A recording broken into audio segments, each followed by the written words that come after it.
नमस्कार, मैं पेन वाजपेयी अपने YouTube चैनल पेन वाजपेयी पे आपका बहुत बहुत स्वागत करता हूं। जैसा कि आपको पता है कि एसएससी सीजीएल 2022 का फाइनल जो रिजल्ट है वो डिक्लेयर हो चुका है। ढेर सारे एस्पिरेंट ऐसे भी हैं जिनके मार्क्स बहुत अच्छे हैं लेकिन उनका फिर भी सिलेक्शन नहीं हुआ है, तो वो बहुत ज़्यादा परेशान है। जिन बच्चों का सिलेक्शन हो गया उनको मेरी तरफ से ढेर सारी कांग्रेचुलेशन। इस वीडियो में बात करेंगे उन एस्पिरेंट की जिनका सिलेक्शन नहीं हो पाया है। तो ढेर सारे ऐसे एस्पिरेंट हैं जिनका मेरे पास भी मैसेज आया है कि उनके मार्क्स 300 या उससे ऊपर भी हैं लेकिन फिर भी उनका जो है वो सिलेक्शन नहीं हुआ है। तो क्या करें आप, क्या सोल्यूशन है आपके पास, उसके बारे में बात करेंगे। उसके अलावा बच्चे बहुत ज़्यादा, मैं समझ सकता हूँ आपकी प्रॉब्लम कि इतनी मेहनत करने के बाद जब सिलेक्शन नहीं होता है तो ढेर सारी जो चीज़ें हैं वो दिमाग में चलती हैं। तो आप लोग परेशान हैं कि क्या करें, आगे तैयारी करें या ना करें, सीजीएल 2023 की प्रिपरेशन करें या ना करें।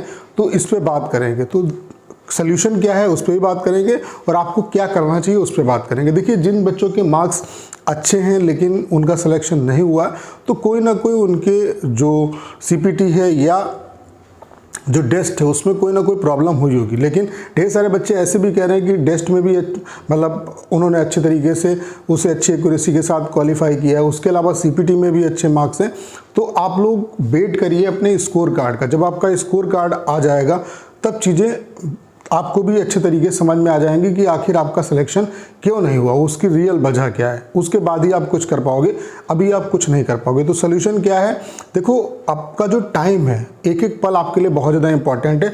ये जो टाइम है ये अगर आपने इन चीज़ों में ही अपना निकाल दिया तो फिर आपको दिक्कत हो जाएगी। देखिए, सीजीएल 2023 आपके लिए एक बहुत बड़ी अपॉर्चुनिटी। अगर आप इस स्टेज पे 300 या उससे ऊपर नंबर लाने के बाद आप आउट हो रहे हो तो आप खुद सोच सकते हो कि आप किस स्टेज पे हो, आपकी प्रिपरेशन कितनी अच्छी। मैं समझ सकता हूँ कि मतलब यहाँ से आगे बढ़ना थोड़ा मुश्किल होगा, लेकिन इस चीज़ को याद रखो कि हमेशा वही व्यक्ति कुछ कर पाता है जो अपनी जो असफलताएं उनको ओवरकम करके कुछ आगे निकलता है और बेहतर करता है। और जिस चीज़ का संकल्प आपने लिया है, जब तक कि आप उस काम को नहीं करोगे, चाहे आप दुनिया में कोई भी काम कर लो, जैसे अगर आपने इनकम टैक्स इंस्पेक्टर बनने का सपना देखा है तो आप किसी दूसरी चीज़ से सेटिस्फाई नहीं हो सकते जब तक कि आपको वो चीज़ नहीं मिल जाएगी। और तब आपको एक रियल मतलब खुशी मिलती है अपने अंदर से कि आपने जो सोचा है वो आपने किया है। ठीक है, तो अपने ड्रीम को फॉलो करो और टाइम को ख़राब मत करो। अब देखो, आपको बहुत मेहनत करने की ज़रूरत नहीं, आपकी इतनी अच्छी प्रिपरेशन है। आपको बस करना क्या है, अपना रिवीजन करना है और अच्छे तरीके से प्रैक्टिस करनी है, अपनी तैयारी को और शार्प करना है। अगर आप सोचो यहाँ पे अगर आप 2800 ग्रेड पे की जॉब पा सकते थे तो अब आप उस स्टेज पे हो कि आप उससे ऊपर की जो जॉब है वो आपको इजीली मिल जाएगी। तो कहना यही चाहता हूँ आपसे, देखिए, जब तक कि आपका स्कोर कार्ड नहीं आएगा तब तक कि आपको चीज़ें क्लियर नहीं होंगी कि क्यों सिलेक्शन आपका नहीं हुआ। ठीक है, तो ठीक है, जो हुआ अच्छा, हमने मेहनत की, अपना 100% दिया और कोई दिक्कत नहीं है। बाकी जो होता है वो अच्छे के लिए होता है। अगर यहाँ पे नहीं हुआ तो हो सकता है ईश्वर ने कुछ आपके लिए बेहतर सोच रखा हो। तो सीजीएल 2023 आपके लिए अच्छी अपॉर्चुनिटी है। इसमें जो जो यहाँ पे कमियाँ रह गई, जो जो चीज़ें आपने सीखी, आपके पास एक्सपीरियंस भी है। इस बात को मत सोचिए कि आगे 7500 वैकेंसी यहाँ पे सिलेक्शन नहीं हुआ तो वहाँ पे कैसे हो जाएगा, ऐसा नहीं है। देखो, वैकेंसी भी बढ़ेंगी, ऐसा नहीं है कि 7500 ही वैकेंसी रहेंगी, वैकेंसी भी ठीक ठाक होंगी। लेकिन अभी आप ये मत सोचो, आप सोचो कि मुझे एक सीट लेनी है और आप उस स्टेज पे हो कि आप जो सिलेक्शन है वो इजीली ले लोगे। बस आपको और अच्छे तरीके से मेहनत करनी है और जो 2022 में कमियां रह गई उन पे आपको काम करना है। तो ये वीडियो उन सभी एस्पिरेंट के लिए है जिनका सिलेक्शन नहीं हुआ। आपको निराश होने की ज़रूरत नहीं है, बस एक स्टेप और आगे लेना है। सफलता आपसे एक स्टेप सिर्फ दूर है।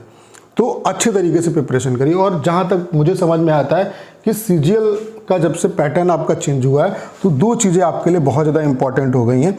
एक तो टाइपिंग जो है, टाइपिंग वाला जो सेगमेंट है वो बहुत ज़्यादा इंपॉर्टेंट रोल प्ले करता है, और दूसरा जो है वो कंप्यूटर वाला जो सेगमेंट है वो बहुत ज़्यादा इंपॉर्टेंट रोल प्ले करता है। अब ऐसा क्यों? क्योंकि टाइपिंग इन्होंने हर पोस्ट के लिए जैसे कुछ पोस्ट है उनमें छूट ज़्यादा दे दी है, लेकिन हर पोस्ट के लिए टाइपिंग को मैंडेटरी कर दिया है। कंप्यूटर को भी मैंडेटरी कर दिया है कि आपको यूआर कैटेगरी में 18 नंबर लाने हैं। और कंप्यूटर का जिस तरीके से लेवल आ रहा है, और बाकी सीपीटी वाली पोस्ट में अच्छी जो पोस्ट है उनको सीपीटी में भी डाल दिया है, जैसे कि एग्जामिनर है, एक्साइज इंस्पेक्टर है, ये पोस्टें हैं, तो इसके लिए कंप्यूटर भी आपको पढ़ना पड़ेगा। मतलब आपको करना क्या, जिन बच्चों का सिलेक्शन इस बार नहीं हो पाया अच्छे मार्क्स लाने के बावजूद भी, इन दोनों की वजह से आपको भी इस तरीके से फोकस करना है कि इन दो चीज़ों की वजह से आपका सिलेक्शन अब की नहीं रुकना चाहिए। मतलब इतना अच्छे तरीके से ये दोनों सेगमेंट क्वालिफाई हो कि आपको किसी पोस्ट के बारे में सोचना ना पड़े। तो कंप्यूटर पे अच्छे तरीके से, अगर आप सिर्फ 30 मिनट डेली देते हो तभी कंप्यूटर में बहुत अच्छे तरीके से आप चीज़ों को कर लोगे। कंप्यूटर के बेसिक जो फंडामेंटल है उन पे आप काम करो, प्रैक्टिकल तरीके से चीज़ों को समझो। और दूसरा है टाइपिंग। टाइपिंग बहुत अच्छे तरीके से करो, क्योंकि टाइपिंग आपकी ये CHSL में भी काम आएगी, ठीक है। और CHSL की भी वैकेंसी आपकी आ गई है, हो सकता है आप CHSL में भी क्वालिफाई हो, ठीक है, आपके अच्छे मार्क्स हो। तो अपनी जो मेहनत है उसको बेकार नहीं जाने देना है। जब तक सफल ना हो तब तक की चीज़ों को छोड़ना नहीं है, ठीक है। तो टाइपिंग पे बहुत अच्छे तरीके से आप काम करना, क्योंकि टाइपिंग बहुत ही डिसाइडिंग फैक्टर बन गया है। और आप सभी के लिए हमने कंप्लीट टाइपिंग का सॉफ्टवेयर बना दिया है, बिल्कुल SSC के पैटर्न पर। यहाँ पे जो फॉन्ट साइज़ है, उसके अलावा जो इसमें कंटेंट हमने दिया है वो प्रीवियस पैसेज दिए हैं। सबसे बड़ी बात क्या है कि 250 पैसेज हमने आपको दिए। जिस तरीके से SSC में आपको 3 बार स्क्रॉल करना पड़ता है कंटेंट, तब आप टाइप कर पाते हो, वैसे यहाँ पर भी होगा। सबसे बड़ी बात क्या है, ढेर सारे सॉफ्टवेयर में कमी ये है कि वो आपको एक्चुअल आपकी स्पीड नहीं बताते। ये सॉफ्टवेयर आपको आपकी एक्चुअल स्पीड बताएगा। उसके अलावा क्या है कि यहाँ पे सारे के सारे हमने आपको प्रीवियस पैसेज दिए। अदर जो सॉफ्टवेयर है उसमें क्या है कि आप पैसेज जो है वो सेलेक्ट करते हो अपने आप, तो उससे क्या है आपको पैसेज याद हो जाते हैं। यहाँ पे जो पैसेज है वो रेंडमली आएंगे, तो ये आपकी जो एक्यूरेसी है और टाइपिंग जो है आपकी उसको और ज़्यादा बेहतर करेगा, ठीक है। और बहुत ही अच्छा सॉफ्टवेयर हमने आपके लिए बनाया है। 5 मिनट का जो डेमो है वो बिल्कुल फ्री है, तो इस डेमो को आप लोग जरूर दीजिएगा। लिंक जो है वो डिस्क्रिप्शन में दिया हुआ है, वहाँ से जाके आप डेमो दे सकते हो। उसके अलावा कमेंट बॉक्स में भी मैं पिन कर दूंगा इसे, तो वहाँ से भी डेमो दे सकते हो। उसके अलावा गूगल पे भी सर्च कर सकते हैं mwpedu.com, तो यहाँ से भी आप वेबसाइट पे जा सकते हो और अपना जो बेस्ट प्लान है वो ले सकते हैं। मैं इतना ज़रूर कहना चाहता हूँ कि इस डेमो को आप जरूर दीजिए। डेमो को देख के आपको पता चलेगा कि ये सॉफ्टवेयर आपके लिए कितना हेल्पफुल है। उसके अलावा 250 पैसेज इतने हैं, ये कोई नहीं दे रहा आपको। और ये सारे के सारे एक्चुअल पैसेज जो CHSL CGL एग्जाम में आए हुए हैं, बस आपको इन्हीं की प्रैक्टिस करनी। इस सॉफ्टवेयर के अलावा आपको कहीं जाने की ज़रूरत ही नहीं है। तो 100% आप टाइपिंग क्वालिफाई करके आओगे, इतना मैं दावे के साथ कह सकता हूँ। तो डिस्क्रिप्शन में लिंक दिया हुआ है, वहाँ से जाके आप डेमो जरूर एक बार लीजिए, आपको पता चल जाएगा कि ये सॉफ्टवेयर आपके लिए कितना हेल्पफुल है। और टाइपिंग को इग्नोर नहीं करना है, कंप्यूटर को इग्नोर नहीं करना है। और जो भी बच्चे जिनका सिलेक्शन नहीं हो पाया, हारना नहीं है, क्योंकि हारे हुए व्यक्ति को कोई सम्मान नहीं करता और कोई याद भी नहीं रखता। आप जीतेंगे तभी आपका सम्मान है, तभी प्रतिष्ठा है, और तभी आपको अंदर से सेटिस्फैक्शन मिलेगा।